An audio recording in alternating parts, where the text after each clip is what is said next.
ইমামতি এবং টাকা, এই কোরআন শিক্ষা দিয়ে টাকা নেওয়া জায়েজ। আপনারা বলবেন হুজুর ওয়াজ করতে আসছেন, আপনি তো এই কথা বলবেনই।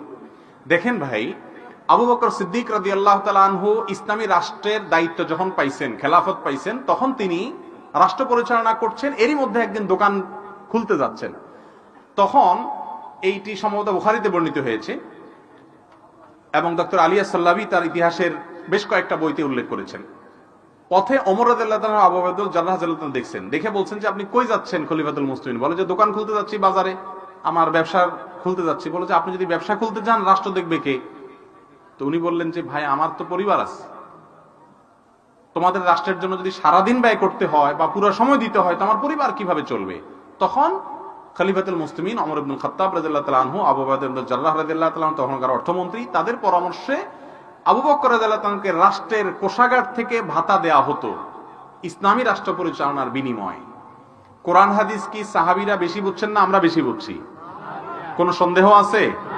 যাদের সামনে কোরআন নাজিল হয়েছে ওনারা বেশি বুঝছেন না আমরা বেশি বুঝছি?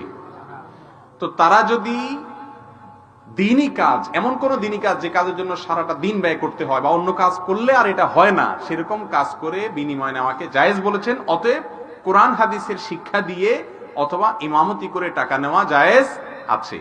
এটা না জায়েজের ফতোয়া এদেশের সবচাইতে জোরালো ভাবে যারা দেয় তাদের নাম হলো হিজবুত তাওহীদ। একটু আগে যে গ্রুপটার কথা বলছি, এরা আলেমদেরকে গালি দিয়ে বলে ধর্ম ব্যবসায়ী। আমার প্রশ্ন হলো, হিজবুত তাওহীদের যে কোটি কোটি টাকার বই পুস্তক বিতরণ, এটা সেটা এই সমস্ত সম্মেলনের খরচের টাকা, এটা কোত্থেকে আসে? এর কোনো উত্তর আছে? একটা মাহফিল করতে আমাদের গ্রামের মানুষ কত কষ্ট হয়, আর এরা এক একটা প্রোগ্রাম করে, এদের কোনো অনুসারী নাই, কিন্তু কোটি কোটি টাকা কোত্থেকে পায়? সব ইহুদি খ্রিস্টানদের এজেন্ট। মুসলমানদের মধ্যে আলেমদের প্রতি বীতশ্রদ্ধা ভাব তৈরি করার জন্য ইচ্ছাকৃত পরিকল্পিতভাবে তারা এই সমস্ত এই ধর্ম ব্যবসায়ী বলে আলেমদেরকে গালিগালাজ করে, যাতে করে মানুষ আলেমদের থেকে বীতশ্রদ্ধা হয়ে যায়। ইমাম সাহেবরা যদি বলেন যে বেতন টেতন দেব না, আপনি কাজ কাম করেন আর আইসা অবসর সময় ইমামতি করেন, তখন মসজিদগুলোর কি অবস্থা হবে বলেন?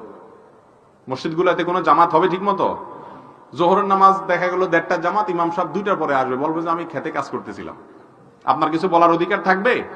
এই জন্য এটা জায়েজ আছে ইসলামের স্বার্থে। জি। ومن أحسن قولا ممن